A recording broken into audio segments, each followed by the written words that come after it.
Hello, I'm Maria Ressa. Welcome to Talk Thursday. Today we are coming to you live from Tacloban.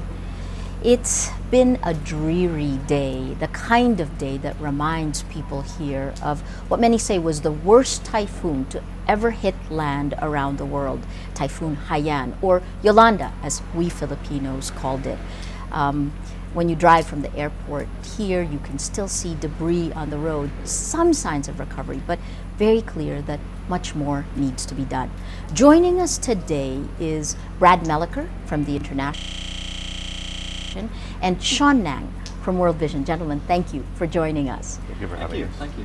Thank you for having us. Well, it's been nearly a year since Haiyan or Yolanda hit here. Both of you were here nearly from the beginning of the recovery efforts. How would you assess, Sean, how would you assess where we are today?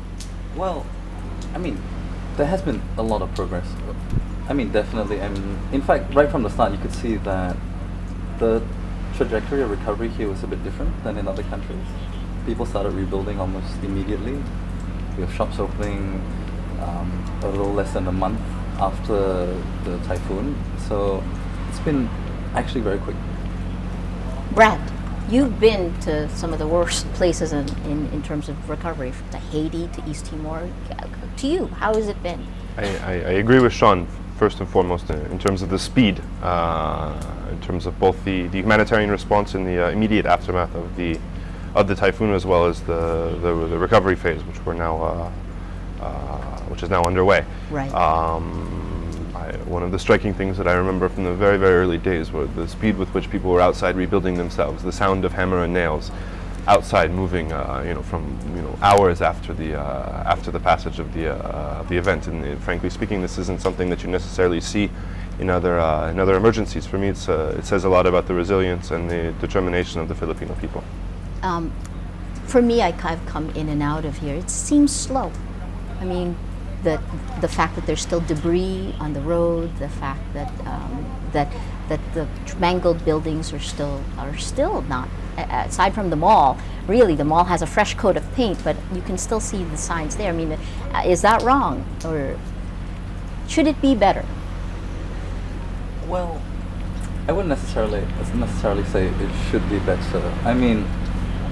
The fact, there are a host of reasons why there are mangled buildings still around. But part of it is, for example, like Tacloban's era, or the number of registered businesses there have been in the city. The number of businesses that renewed their licenses after the typhoon dropped tremendously. There was a huge economic impact. Yeah. And what we need to remember about many of these buildings is that they all mostly have private owners. Okay. What they do with the land is up to them, and whether it makes economic sense or not is a larger issue. Whether it makes economic sense to come back to Tacloban is, I think, that's indicative of that, as opposed to the recovery not necessarily moving fast enough. Brad? For me, it's in a sense a question of glass half empty or glass half full. From my perspective, this place looks very different than it did in the days after Yolanda. Of course, Yes. we still notice the mangled buildings, which are still to be rebuilt. Yes. But on the other hand, there are far fewer of Yes. these buildings that we noticed along the roadside here in Tacloban, as well as in other affected areas. In every disaster, whether in the Philippines or elsewhere, regardless of the economic situation in the country, recovery takes time. Yeah. Especially for a disaster this size, this is just a reality. In whether it's Japan or Haiti or here or anywhere else, recovery is a long-term process. And from my perspective, in the Philippines, this has already gone very, very quickly. So there seems to be, though, a split between the national and the local government, the mayor, at the mayor's level. You have just a few weeks ago the Commission on Audit saying that the money that was donated for Typhoon Haiyan actually is still in the bank. And some of the locals will say that they haven't received any money top down. How do you respond to that? Well,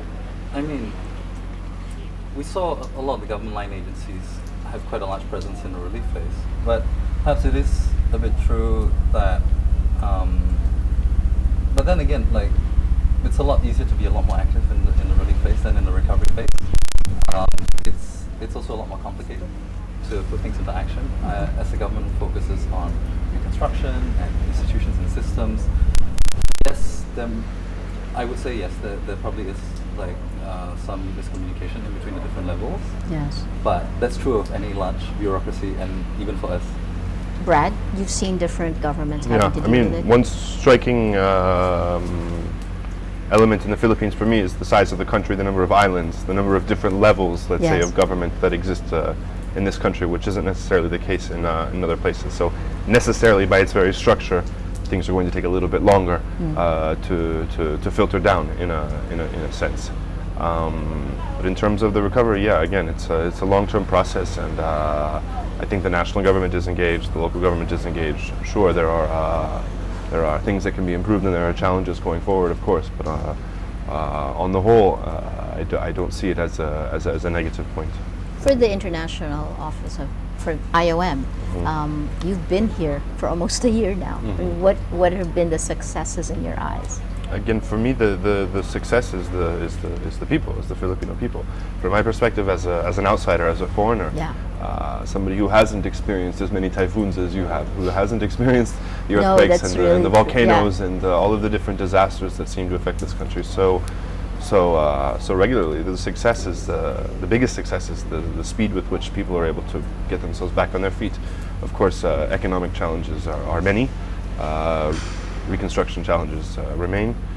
Housing, infrastructure, a whole variety of other sectors still need to be addressed, or work continues.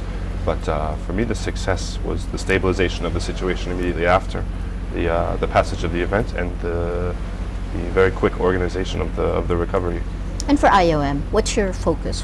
What's the focus of the work that you're doing here? Well, here in the Philippines, as well as in other countries, in the case of natural disasters, we focus primarily on what we call camp coordination and camp management, which relates to humanitarian assistance for internally displaced people, IDPs, Yep. Shelter, both emergency, recovery, and permanent shelter assistance, protection, communications directly with beneficiary communities, and disaster risk reduction and preparedness for the next one. And what does the numbers show here in Tacloban? Here in Tacloban, from IOM's perspective, we're able to build houses, I would say, more easily now as the land tenure situation has opened up, let's say. But again, this is very quick. You know, in other places it takes years. So I think that's a testament both to the national government, the local government, and to the population that we're able to begin to build new neighborhoods and new communities. And in addition, the repair program, so to speak, of those who are going to stay where they were pre-typhoon. Our ability to assist them in their recovery has been quite tremendous. Sean, World Vision is one of the world's largest, right? What has been your focus here in after Haiyan? Well, World Vision is engaged in a number of sectors here. We work in shelter, food, wash, child protection. We also have quite a large presence in livelihoods, as well as in humanitarian accountability. And something that Brad touched on earlier, and that World Vision and IOM actually work together on. We actually have a joint project right now to roll out humanitarian accountability interventions to local governments. But this is something, I mean, to come back to successes for World Vision, probably rolling out humanitarian accountability in this response has been quite a large success for us, in the sense that it seems quite common sense, but in practice, in emergency, it's quite difficult to do. Basically, setting up your feedback and complaint mechanisms for beneficiaries, setting up community consultations to make sure that people feel that they are heard, and to make sure that they are included in the process and they are participating. I mean, that's also complicated by, as Brent mentioned, like the speed of the recovery. People are moving on a trajectory, and they are building back, but they're not necessarily building back better. Yes. So our job as agencies, and what we've tried to rush to do in our reconstruction programs, is to try and meet them on that trajectory, as they're on that trajectory. Because if we, for example, if we were to go to someone and say, okay, we have this set of new materials, and this is how you should build your house, but they've already reconstructed back, they're extremely unlikely to tear it down again. Yes. So, just numbers-wise, this was before Yolanda, a population of about 240,000 people. How many IDPs, internally displaced people, do we have now? Well, it depends on what you consider an IDP. I knew you were going to say of that. Of course, it depends, right? But what we have now is around 20,000 people remaining in organized sites, or Okay. in tent cities, in bunkhouses, or in evacuation centers, which remain open. There are hundreds of thousands more, the number we don't know, of people who are displaced and staying with family or friends, who Right. are living in makeshift shelters, perhaps on their pre-typhoon land, or elsewhere in their home barangay. So the challenge in terms of internally displaced people remains substantial here. And for World Vision, in terms of the people, the community that you're serving right now, that you're working with to work out processes, how many people are you roughly looking at?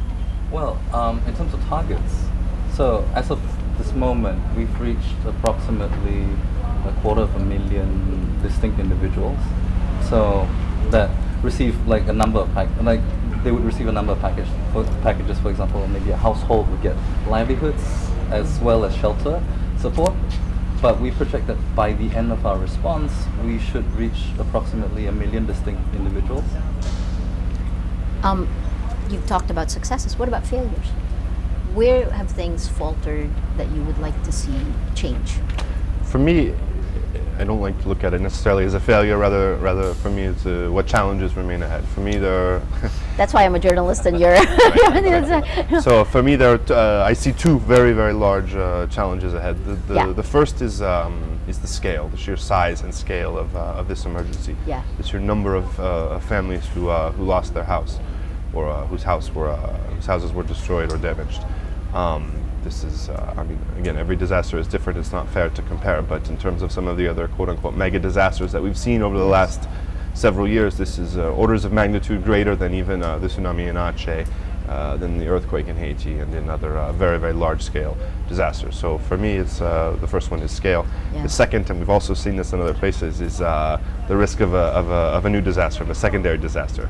Because of the extremely heightened vulnerability as a result of Yolanda, anything new that comes in, even at a lower level than Yolanda, will still cause extensive damage. Like another typhoon, for or, example. oh, yeah. For example, Okay. so the effect of Yolanda, among many things, was also to reduce the coping mechanisms of the communities, or sort of regular resilience, because of the loss of infrastructure, because of the loss of livelihood, of housing, of their everyday life that existed prior to Yolanda. So, if in case of a new typhoon, for example, Yeah. I think I fear that the consequences could be quite severe.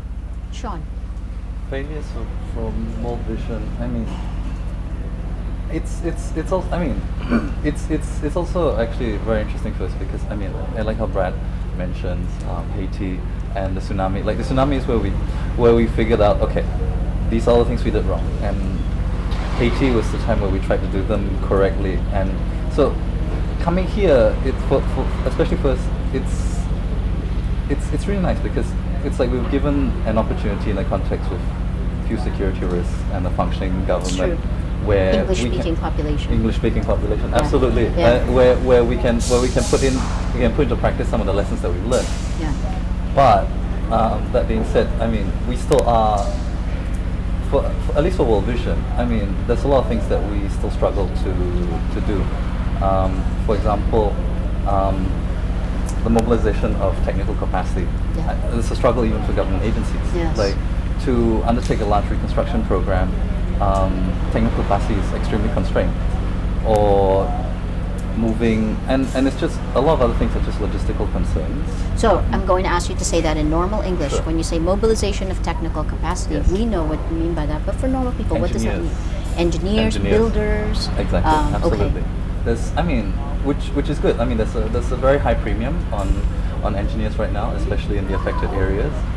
And however, I think one of the things that we could do better, I've always been quite interested in, is how we use our funding, not just for our interventions, but how we use, let's say, what we would term our overhead costs. Yeah. How we use that how we use that to stimulate the local economy, and how we use that to reach people who perhaps don't have university degrees, are not Yes. engineers, and would not be employed by other agencies or the government. So I'm going to bring it back. It is Yes. good. You guys have to be optimistic because you're doing this on a daily basis and you see the small incremental changes and you can reach back in memory and see it. So do people here. But It has been documented that there's a gap between local government and national government. Just a few weeks ago, the Commission on Audit said that a lot of the donations that came in for Typhoon Yolanda or Haiyan actually is still sitting in a bank in Manila.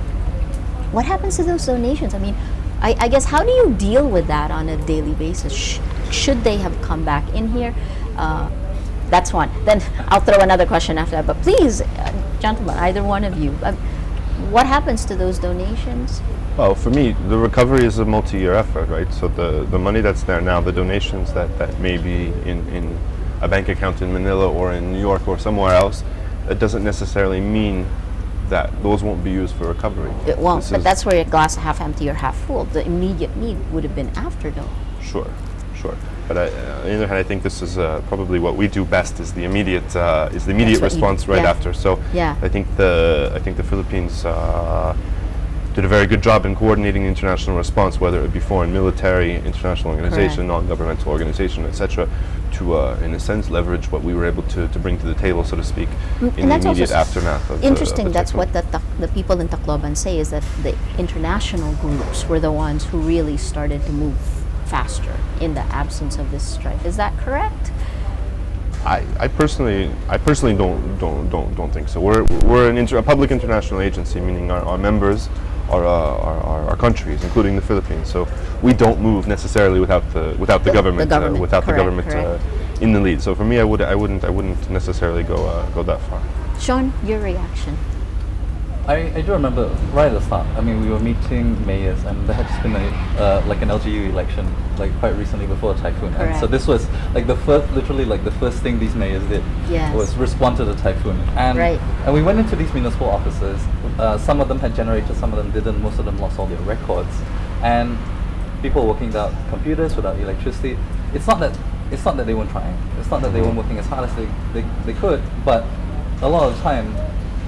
Like, I mean, Brad touched on money being in Manila, which perhaps is partly true, but because we have to ask also how much money or even in emergency preparedness funding can a fourth class or fifth class municipality actually mobilize. That's the other, So for World Vision now, I mean, what do you want to see happen here? What are you going to be focused to make sure it happens? Well, and I think this comes back to I think some of the things that we touched on a bit earlier as well, and some of the challenges that we touched on. I think all the right ingredients are here. I think all our all our biggest challenges are institutional. World Vision, for example, in the next phase of its work, will focus on building local government capacity, because we frankly believe that, these are very passionate people in the local government level, barangay captains, mayors, who are extremely passionate. But sometimes don't have the resources or don't have the right expertise to undertake some of these changes that they want to make in their communities. So a lot of it is building because, like I said, I think I always like to compare the Philippines to Japan. Also an island nation, also very disaster prone, also very resilient. But whereas I would say that the Japanese people and the Filipino people are quite resilient as people, but the Japanese government is far stronger institutionally and is far more capable of mobilizing its resources. They also train and drill the population in a way. That's part of, I think, where we're headed now, is the government looking at efforts to try to build it from the community. Brad, from IOM's perspective, what is your focus? What do you want to see happen? Well, first, I think it's very encouraging to see the focus of both the reconstruction planning through OPAR, as well as the general national budget and policy, focusing to the extent that it focuses on climate change adaptation, on disaster risk reduction. For me, one of the primary objectives that we have going forward is to support the Filipino government and the people, frankly, in what we call climate change adaptation. There's this term that's used fairly often here. Is this the new normal, quote unquote, right? Is Yolanda the new normal? Now, for me, it's probably, but actually, could it get worse? So, because of climate change, some of these factors are within the control of the Philippines. Some are not. But what is in control of the Philippines is how you adapt. how you know, create resilient infrastructure, how you train and drill the population, how you aim to reduce environmental vulnerability, replant mangroves, create natural barriers. All of these sorts of different things that I think need to be scaled up dramatically. You expect to stay in Tacloban longer, both of you? I would say IOM as an institution will likely be here for some time. Again, that's completely needs dependent, right? So if we've worn out our welcome, for example, or there's no work left to do, then of course we won't. And World Vision is a large organization in the Philippines as well, right? So you expect to stay here a while? Well, World Vision as an organization has been in the Philippines for about 55 years now. It was doing work. It was doing work before in this region and in many other parts of the country before the typhoon, and it will continue afterwards in its development work. But the response itself will probably continue to be here for quite some time. The reconstruction efforts will take a bit more time before we transition back to normal development programming. So my last question is, both of you have been living here for nearly a year. Both your personal and professional lessons that you'll take out of the experiences you've gone through and how you'll move forward as you continue in the recovery. For me, that it's what is possible with a well motivated, well organized, well coordinated, national led by the local population and government response to a major disaster. The speed that this can take, the very quick progress I think that can be made, but also on the other hand the challenges that remain. I spend most of my time, in fact, in Giwan, in Samar, right on the Pacific coast, on the vast Pacific Ocean, and that's where Yolanda made landfall. But that was really the epicenter. They say that Giwan was you mentioned that this was the strongest landfalling typhoon in history. It would have been Giwan that would have experienced the strongest typhoon winds anywhere in history, apparently. The chances or the likelihood that this happens again, it's definitely possible. So I think there's a lot of work that remains in order to prepare for these types of events. Sean. Well, I think we've all learned and experienced quite a lot of things. Especially, professionally, a lot of things going forward. World Vision has seen how a response should function if in a country if the conditions are right. I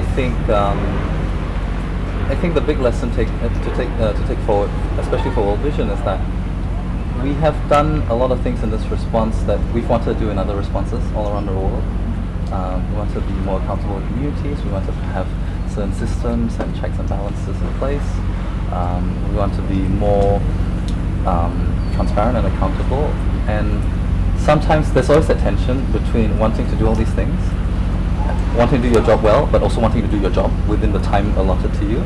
I think one of the big things here is that I learned is that it can be done. It can be done. It's not particularly easy, but it can be done. I